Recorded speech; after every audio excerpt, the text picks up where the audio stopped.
Well, good afternoon, everyone, and welcome to this, our seventh Club 500 draw here for Montrose FC.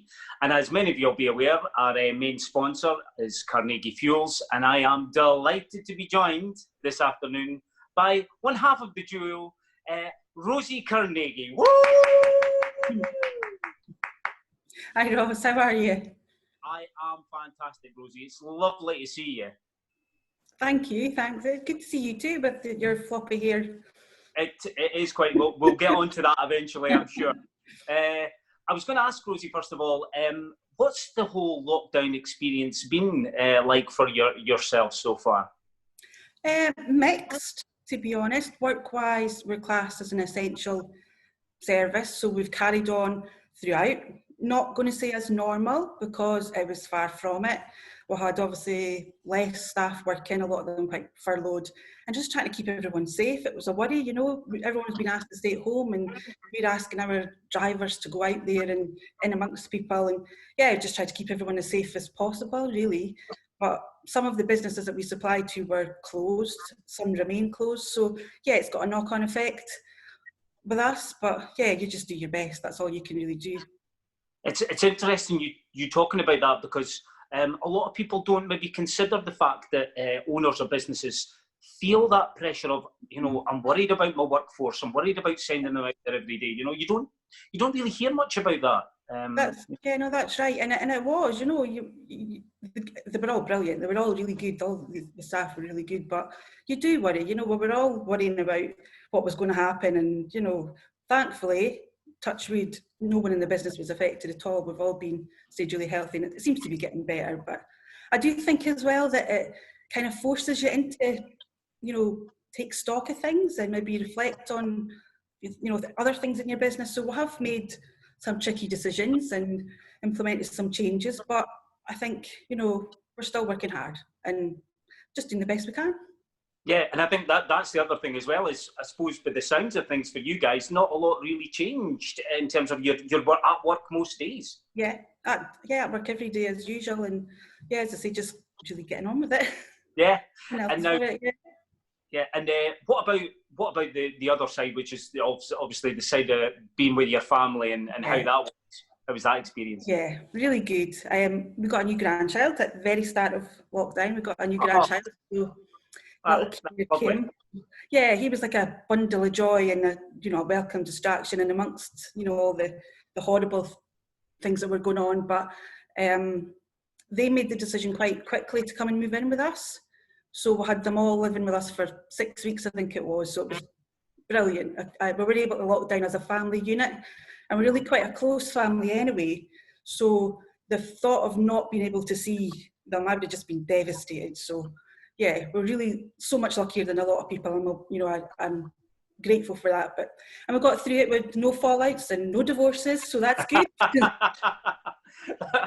That's really impressive. Yeah. But again, that's lovely to hear, because I think a lot of new grandparents, during lockdown, unfortunately didn't have that opportunity to actually spend time with their grandchildren, and for some of them it was 3 months. So for you, it must have been lovely to have that time. Absolutely, yeah. It just doesn't bear thinking about it, being any other way, especially when it was just the day before lockdown he was born. To imagine missing out on that, first 3 months, 4 months or whatever, it would have been heartbreaking. But no, he's an absolute joy, just an absolute wee cracker, and I find my 40 in life to be a granny, I think. Lovely. I was going to say as well, obviously, for most families, as they're getting older, it tends to be just about maybe Christmas or the occasional birthday, etc., that you get everybody together. So again, a really unique experience to be able to have everyone at once. Yeah.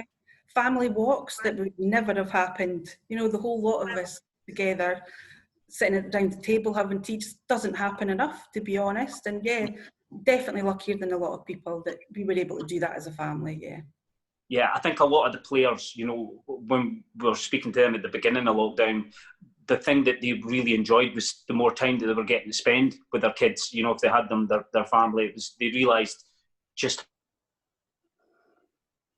how much they maybe miss out on during the season. Important in life, isn't it? Sure. Yeah, like you say, looking maybe and changing your priorities ever so slightly. You know?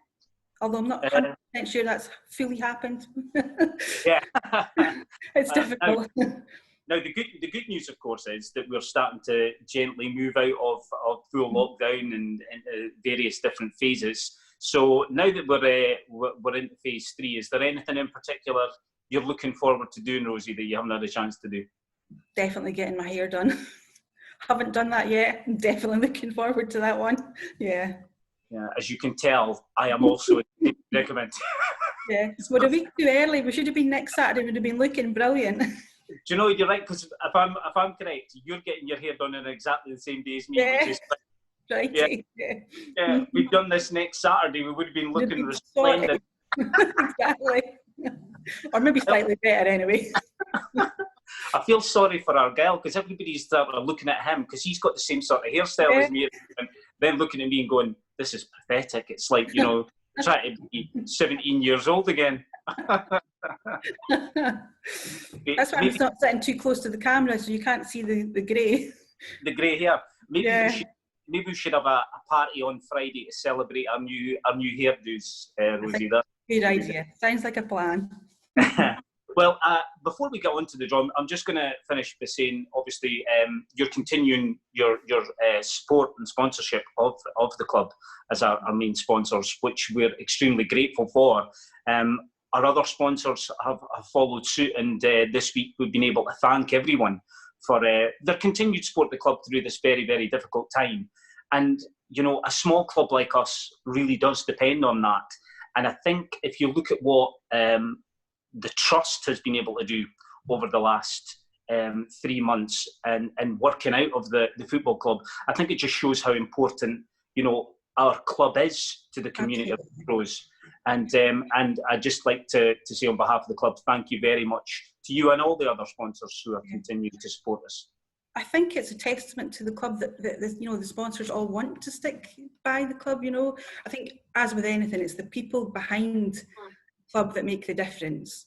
So from John and the other directors, yourself, and the girls at hospitality, and Peter and the Trust, you know, everyone, you know, they're so committed and friendly and welcoming, and it's just great to be part of that.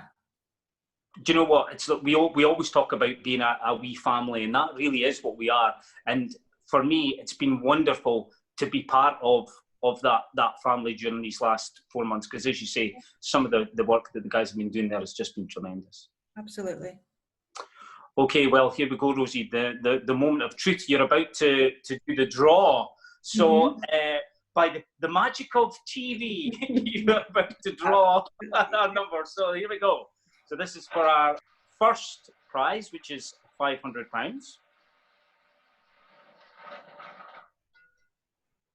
So our £500 winner is 64. And 64 is Stephen Jones. So congratulations to Stephen. You are our £500 winner for this month. And the next one, please, Rosie. This is for the £100.